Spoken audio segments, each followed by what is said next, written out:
आपण आजच्या लेक्चरमध्ये मेडिकल सर्जिकल नर्सिंग मधला नवीन चॅप्टर सुरू करणार आहे. ह्याच्यामध्ये आपण पुढला चॅप्टर आहे nursing management of patient with musculoskeletal disorder and disease. तर याच्यामधला पहिला आहे सब टॉपिक आहे सेप्टिक आर्थरायटिस. तर सेप्टिक आर्थरायटिस म्हणजे काय ते बघूयात. सेप्टिक आर्थरायटिस म्हणजे काय, PIS म्हणजे काय, इन्फ्लॅमेशन झालेले आहे कुठं, सायनोवियल मेम्ब्रेनला with purulent effusion into the joint capsule due to the infection.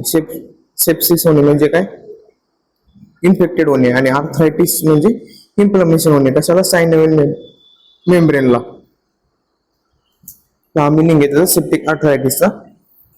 तर सायनोवियल मेम्ब्रेन्स कुठं असतात, जे आपले जॉइंट कॅव्हिटी आहे त्याच्या मेम्ब्रेनच्या सराउंडिंगला सायनोवियल मेम्ब्रेन असतात. सायनोवियल मेम्ब्रेन काय करतात, सायनोवियल फ्लुइडला प्रोड्यूस करतात आणि कंटेन ह्याच्यामध्ये काय असतं, रिच कॅपिलरी नेटवर्क असतं फॉर फॅगोसायटोसिस अँड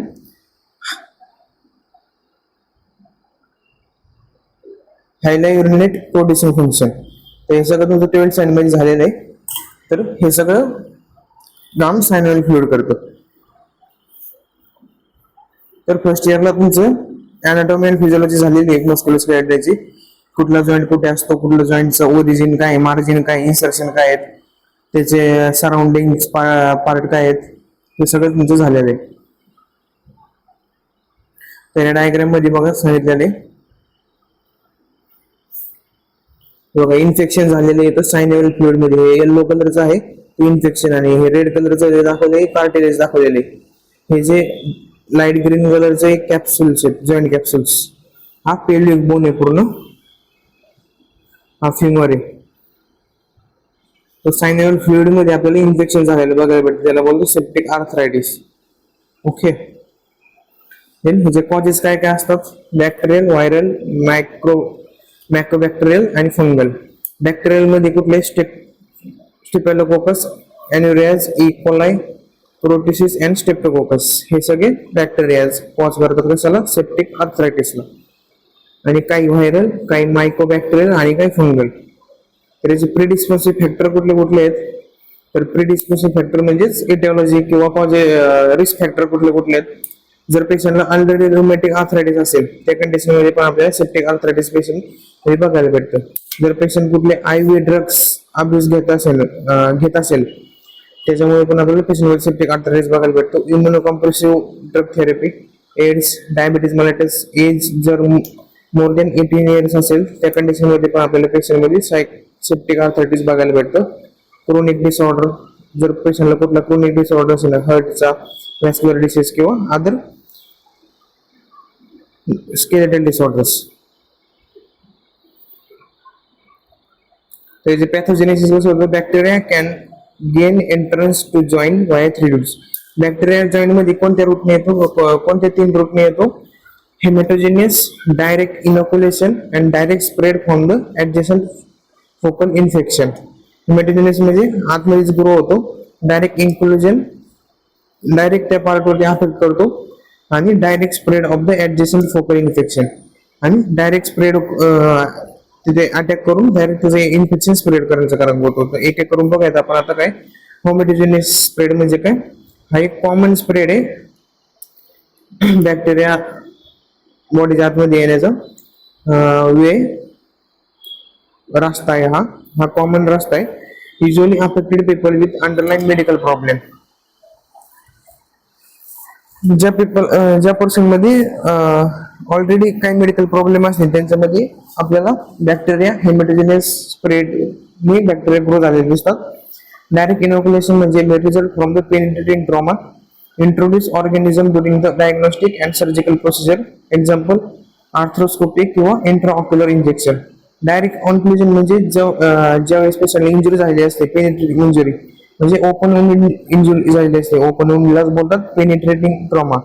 त्या कंडिशन मध्ये तिथे बॅक्टेरिया येऊन बॉडीच्या आतमध्ये एंटर करतो आणि त्याचं मल्टिप्लिकेशन करतो. हे कधी बघायला भेटतं आपल्याला, पेशंटला कुठले पण डायग्नोस्टिक प्रोसिजर चालू असताना किंवा सर्जरी चालू असताना काही असेप्टिक टेक्निक फॉलो झाल्या, काही सेप्टिक टेक्निक फॉलो झाल्या, त्या कंडिशन मध्ये आपल्याला डायरेक्ट इनोक्युलेशन बघायला भेटतं. आणि direct spread from the adjacent focal infection. हे 3 रूट आहेत बॅक्टेरिया बॉडीच्या आतमध्ये येण्याचे.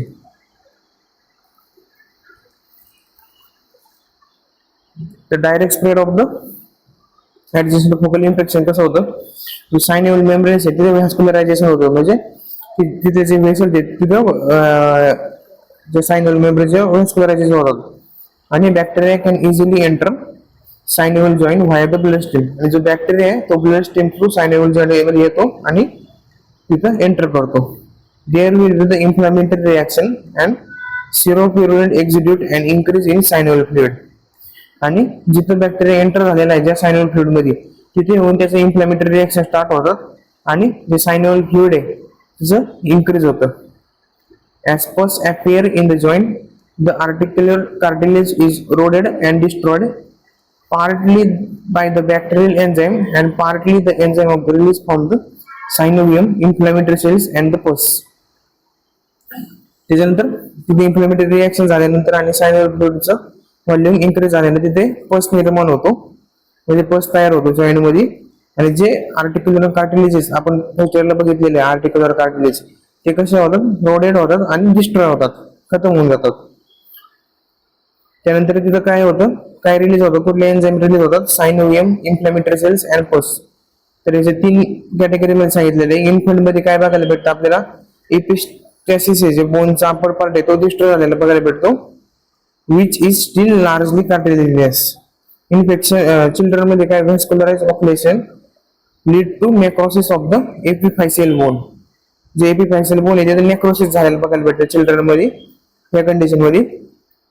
अडल्ट मध्ये effect combine on cartilage articular cartilages extension erosion can occur due to the synovial perforation and ingrowth. हे आपल्याला अडल्ट मध्ये बघायला भेटतं. तर क्लिनिकल मॅनिफेस्टेशन काय बघायला भेटतं आपल्याला, सेप्टिक आर्थरायटिस पेशंट मध्ये फीवर बघायला भेटतो, ऍक्टिव्ह सिव्हिअर पेन बघायला भेटतं, स्वेलिंग ऑफ जॉईंट बघायला भेटतो, टेंडरनेस बघायला भेटतं, वॉर्मथ आणि जॉईंट इमोबिलिटी किंवा लिमिटेड मोबिलिटी आपल्याला जॉईंट मध्ये बघायला भेटते सेप्टिक आर्थरायटिसच्या पेशंट मध्ये.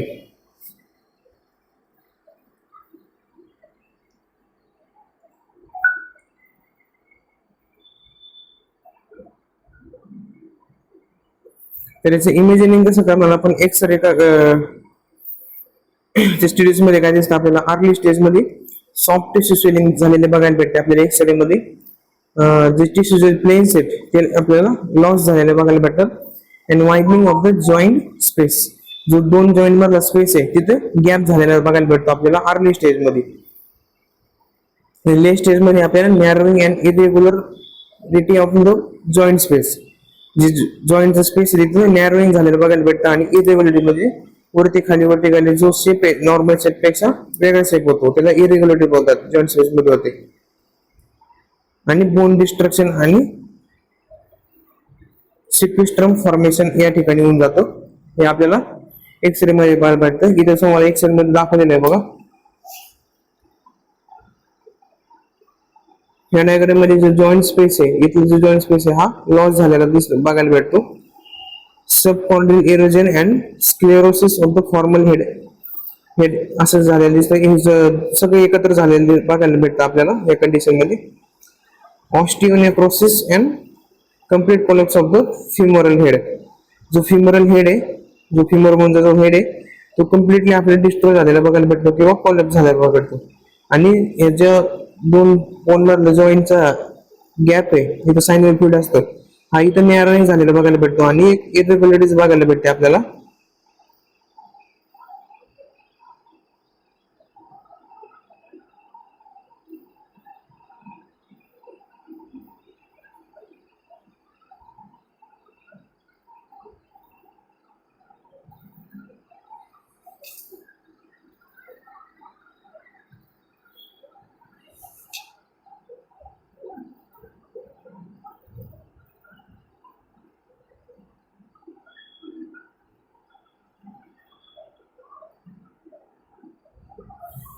तर या ठिकाणी अशी इरेग्युलरिटीज बघायला भेटते आपल्याला. आणि जो जॉईंटचा दोन्ही जॉईंट मधला गॅप आहे, स्पेस आहे, त्या ठिकाणी आपल्याला नॅरोइंग झालेली बघायला भेटते.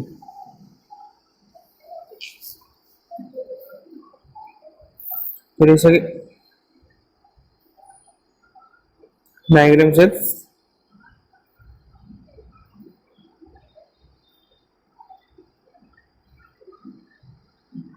USG मध्ये आपल्याला काय बघायला भेटतं बघूया दादा. More reliable in revealing the joint effusion in early calls. Joint effusion बघायला भेटतं आपल्याला, म्हणजे जॉईंट्स मध्ये आपल्याला दोन्ही जॉईंट एकत्र झालेले किंवा त्यांच्या दोन जॉईंट मधला स्पेस आपल्याला कमी झालेला बघायला भेटतो. Widening of space between the capsule and bone more than 2 mm indicates effusion. In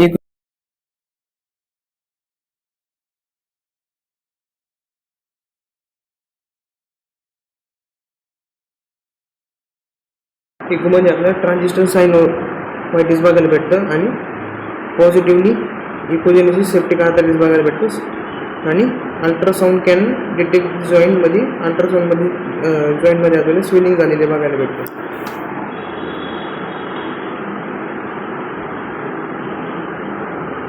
तर हे अल्ट्रासोनोग्राफी आहे नॉर्मल हिप आणि हिप इफ्युजनची.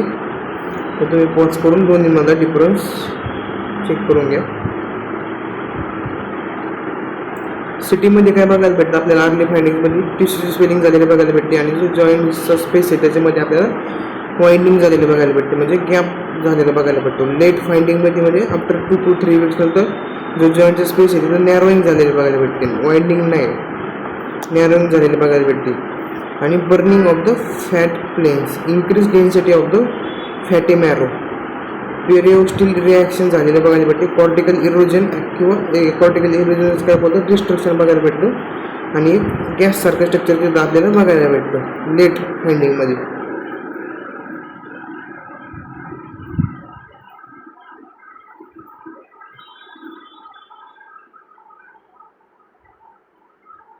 MRIच्या फाइंडिंगमध्ये काय बघायला भेटतं आपल्याला सायनोव्हिल एनहान्समेंट बघायला भेटतं. पेरिओस्टिल एडिमा किंवा जॉईंट परफ्युजन, सिंगल और मल्टिपल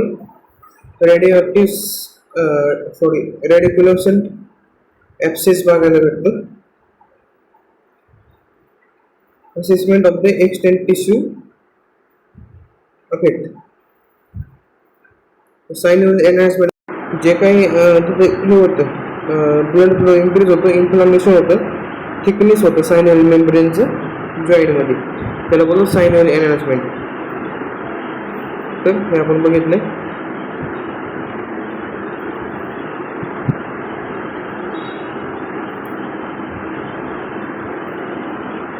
तर कॉम्प्लिकेशन्स काय काय बघायला भेटतात आपल्याला सेप्टिक आर्थरायटिसच्या पेशंटमध्ये. बोन डिस्ट्रक्शन झालेलं बघायला भेटतं किंवा डिस्लोकेशन ऑफ द जॉईंट बघायला भेटतं. कुठला स्पेशली कुठला हिप जॉईंट, कार्टिलेज डिस्ट्रक्शन, जे कार्टिलेजेस आहेत बोनचे कवरिंगचे कार्टिलेज ते डिस्ट्रॉय झालेले बघायला भेटतात. फायब्रोसिस झालेलं बघायला भेटतं.